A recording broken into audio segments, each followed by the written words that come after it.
स्वामी तिन्ही जगाचा आणि आई विना भिकारी.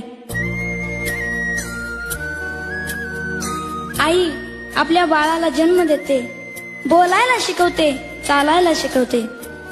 आई आपल्या बाळाला जीवन कसं जगायचं हे शिकवते. आई बाळाला संस्कार देते. मागू कसा मी. आई म्हणजे दारातील पवित्र तुळस आणि आई म्हणजे वेदनेनंतरची पहिली आरोळी.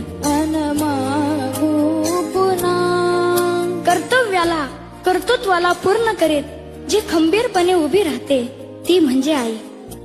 आपल्या बाळाच्या मुखात जाणारा घास पाहून जिची भूक नाहीशी होते ती म्हणजे आई. आयुष्यात जी आपल्या बरोबर असताना तिची किंमत कधीच कळत नाही आणि ती गेल्यानंतर तिच्याशिवाय कशालाच किंमत उरत नाही, तिला आई